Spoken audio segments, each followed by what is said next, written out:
en lisant, en écrivant. Le podcast de lecture versatile de Pierre Ménard.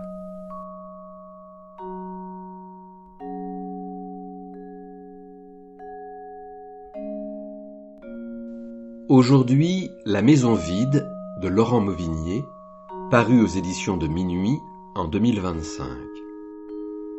Le roman s'ouvre sur une demeure abandonnée pendant 20 ans, renfermant objets, photos mutilées et traces de plusieurs générations. À partir de cette maison, l'écrivain remonte le fil d'une histoire familiale marquée par 2 guerres mondiales, la vie paysanne et les destins brisés de plusieurs femmes. On croise Marie-Ernestine, musicienne empêchée par un mariage imposé, Marguerite, figure rebelle et humiliée à la Libération, ou encore les hommes, partis au front et revenus détruits.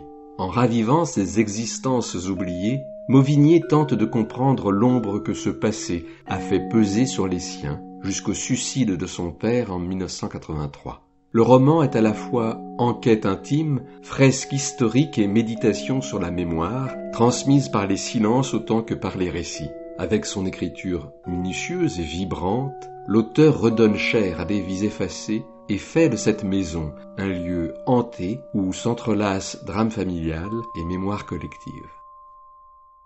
En 1922, donc, puisque nous y sommes, Marie-Ernestine a retrouvé ses amours d'outre-Rhin.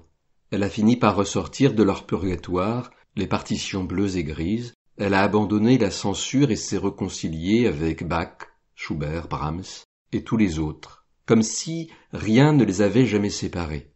La vie est revenue après la Grande Guerre, comme si celle-ci n'avait été qu'un mauvais rêve qu'il s'agissait maintenant d'oublier ou d'enterrer le plus loin possible dans la fosse souvenir. Entre la permission de Jules, en janvier 1916, et le mois de novembre 1922, le temps a passé comme une eau saumâtre qui semblait endormie et qui pourtant s'est écoulée. Et Marie-Ernestine a vu sa fille grandir, ou plutôt la regarder pousser comme une mauvaise herbe qu'on hésite à arracher entre 2 pierres. Vivace, ingrate, obstinée à s'élancer à travers le brouillard pour chercher sa part de soleil, plante aux visées tentaculaires dont sa mère a observé les efforts de croissance avec étonnement et presque embarras, comme si c'était une anomalie de voir une enfant se développer aussi vite, aussi bien, comme si c'était une incongruité de voir ce corps petit et rond, robuste et déjà lourd, s'épanouir et accomplir ce pour quoi il était fait. À vrai dire, c'est la vie elle-même que pendant toutes ces années, Marie-Ernestine a regardée avec circonspection et presque défiance. C'est la vie, sa vie à elle aussi, ou plutôt sa vie d'abord, marécageuse et lente à s'écouler, qu'elle a vue se dérouler devant ses yeux, sans tout à fait croire que cette vie était la sienne, parce qu'elle l'a vue du coin de l'œil, sans y prêter plus d'attention, avancer jour après jour dans cette brume noirâtre de la guerre, puis, dans la brume à peine plus lumineuse, ce gris mat et sans épaisseur, fatigué et laiteux, de la paix retrouvée. Après son départ, elle s'était souvenue chaque jour de la permission de Jules, et il n'y aura pas un jour jusqu'à la fin de sa vie, en 1949, où, même pour quelques secondes, elle ne verra se dessiner le visage de Jules quand il était revenu pour cette visite qui lui avait semblé irréelle et impossible à force d'avoir été attendue, car, à peine commencés, les jours de permission avaient porté en eux l'annonce de leur fin et avaient été contaminés par un malaise qui ne l'avait pas quitté, l'obligeant à des simagrées où elle s'était vue agir de façon incompréhensible à ses propres yeux, mais aussi à ceux de Jules, s'accrochant à lui comme une gamine, folle, presque milinette, se pendant au cou de son militaire, en lui racontant tout et n'importe quoi et en noyant le silence sous un excès de mots pour combler sa peur de voir le temps leur couler entre les doigts. 6 jours, pas un de plus. Et 6 jours après son arrivée, quand il l'avait embrassée à la gare avant de reprendre son train pour le front et la mort, Jules l'avait prise dans ses bras, l'avait serrée peut-être un peu trop fort, puis s'était écarté en la tenant longtemps par les épaules pour mieux la regarder. Elle, redressant la tête, avait fixé les dents abîmées de son mari, leur irrégularité dans sa bouche, dont la lèvre supérieure était en partie recouverte par les poils recourbés et rebelles des moustaches. Pendant qu'elle l'avait regardé, ses lèvres à lui, son souffle à lui, sa voix avait formé des mots qui lui répétaient qu'on se reverrait bientôt, qu'il en était sûr, et qu'il ne pourrait pas en être autrement. Et ainsi, jusqu'à la fin de ses jours, elle avait pu vérifier qu'il avait dit vrai. En effet, tous les jours, il se revoyait, car obstinément, patiemment, il revenait se planter devant elle, avec ses moustaches et ses joues creuses et blêmes, sa colère ou sa sidération de se répéter qu'il était possible d'être mort, en attendant qu'elle réponde quelque chose qu'il aurait toujours attendu et dont elle n'aurait jamais su ce que ça pouvait être. Chaque jour, à n'importe quel moment de la journée, sans raison apparente, la présence de son défunt mari se jette sur elle et s'impose, que ce soit pendant qu'elle est à son piano, qu'elle se lave et s'habille ou se coiffe, qu'elle prépare à manger ou simplement reste assise à l'ombre des tilleuls, en parlant avec une voisine, peu importe, quelque chose de fulgurant, secret, intime, l'éloigne des autres, de tous les autres, et la réquisitionne le temps que son mari, sans la moindre pudeur, même en présence d'autrui et indifférent à eux, vienne et s'impose à elle. Tous les jours, toujours par surprise, une image lui brûle la rétine et s'attache à son cerveau. Pas même besoin d'attendre la nuit ni le sommeil. Le visage de Jules, les mains de Jules, ses yeux, sa voix dont la tonalité et le timbre s'émiettent et se perdent chaque jour davantage et finissent au bout de quelques années par sombrer dans l'oubli, sa maigreur et son regard fiévreux, les fils tourniquetants de tabac caporal dans ses moustaches, son sourire, ses silences, tout peut apparaître à n'importe quel moment, sans décence ni discrétion, pour lui traverser l'esprit et la laisser seule même en plein marché, même le jour où elle s'est remariée. Et si au fur et à mesure des années Jules s'évanouit dans l'ombre, que son visage se dilue, que sa voix s'efface, malgré tout ce n'est jamais jusqu'à sa disparition totale. La seule question que Marie-Ernestine peut se poser en se levant, c'est de savoir à quel moment une image s'imposera de ces jours qui avaient été les derniers avec lui, ou peut-être pas vraiment avec lui, mais à côté, car même dans l'intimité retrouvée de la chambre, elle avait été à côté plutôt qu'avec lui, comme en face d'un animal qui fascine, mais dont on se méfie et qu'on ne peut voir qu'à travers les grilles d'un zoo.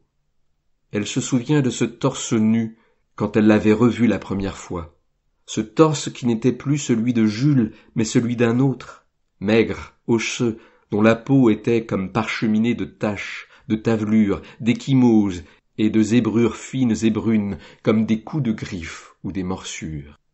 Elle n'avait rien demandé et s'était tue, s'arrêtant en plein milieu d'une phrase sans queue ni tête qui ne servait qu'à masquer sa peur, car lui n'avait pas compris qu'il lui dévoilait un corps qu'elle ne pouvait pas reconnaître.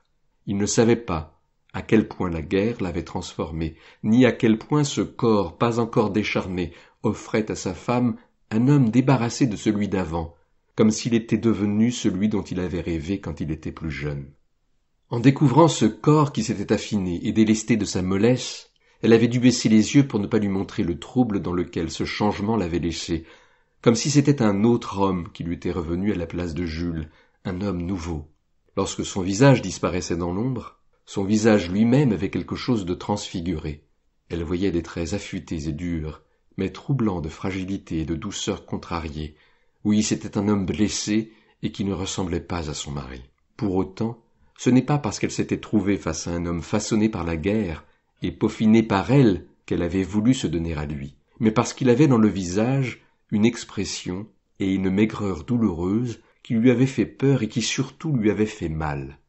Une empathie, une forme de compassion entachée de culpabilité, car elle savait que ce qu'il vivait, elle n'y aurait jamais accès, que cet enfer-là lui serait à jamais interdit parce qu'elle était une femme, et elle s'était sentie redevable car c'est lui qui affrontait la mort dans la pourriture des tranchées, enterré vivant dans les boyaux du front. Alors c'est en simple femme française, en française zélée et redevable, qu'elle avait voulu se donner à lui, non pas tant pour le satisfaire sexuellement que pour le réconforter ou l'apaiser. C'était comme une mission, un rôle, disons devoir, qui s'était imposé sans qu'elle y réfléchisse. Personne ne lui avait demandé d'agir par amour ou pour satisfaire son propre désir. Non, pour elle, c'était juste ce qu'elle avait à faire, ce à quoi elle se soumettait en toute conscience. Le deuxième soir, donc, alors qu'ils étaient dans leur chambre et qu'ils restaient éloignés l'un de l'autre, elle en chemise de nuit, lui en maillot de corps et n'ayant pas encore retiré son pantalon, elle s'était approchée de son mari, silencieuse et solennelle, grave jusqu'au ridicule. Elle avait pris les immenses mains de Jules entre ses doigts.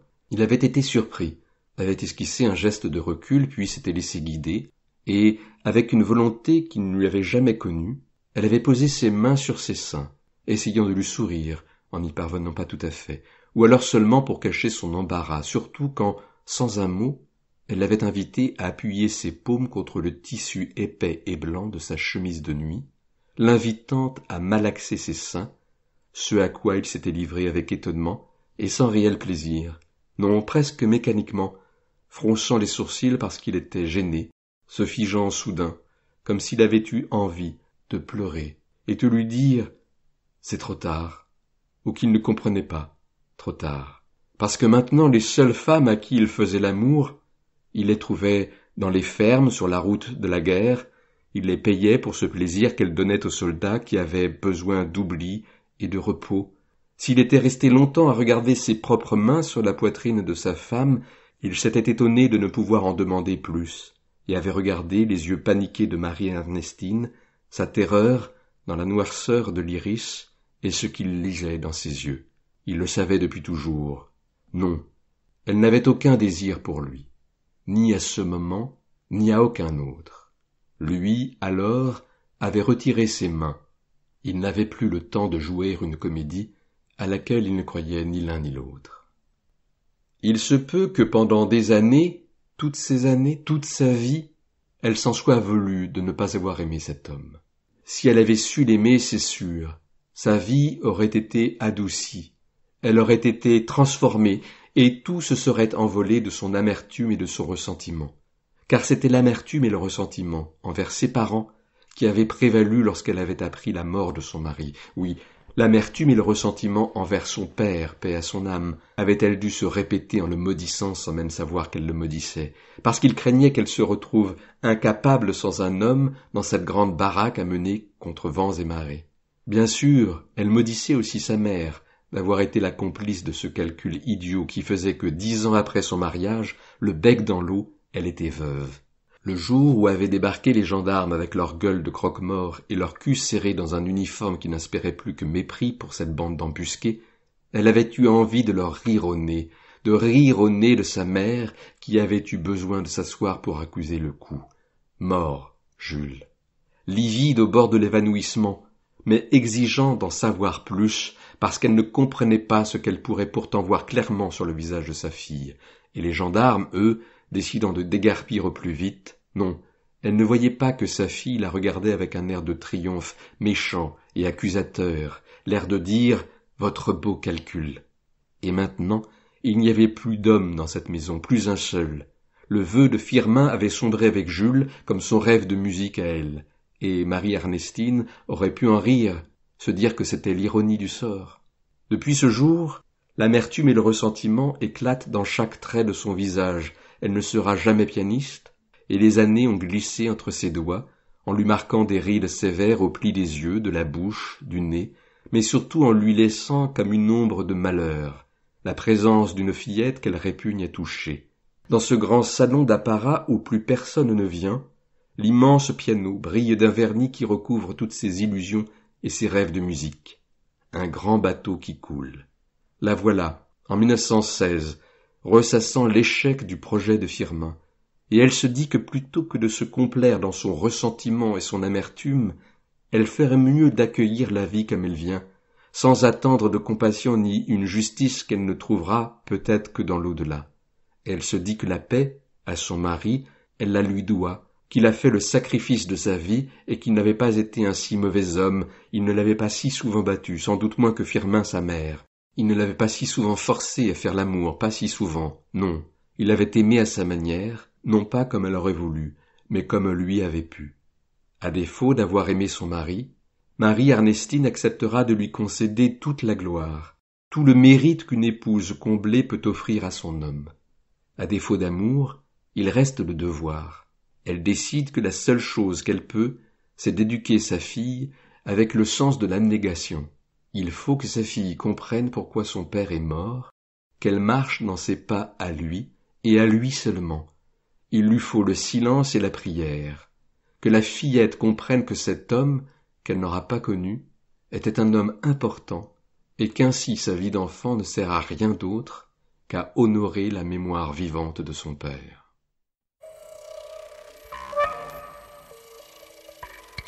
En lisant, en écrivant. Le podcast de lecture versatile de Pierre Ménard.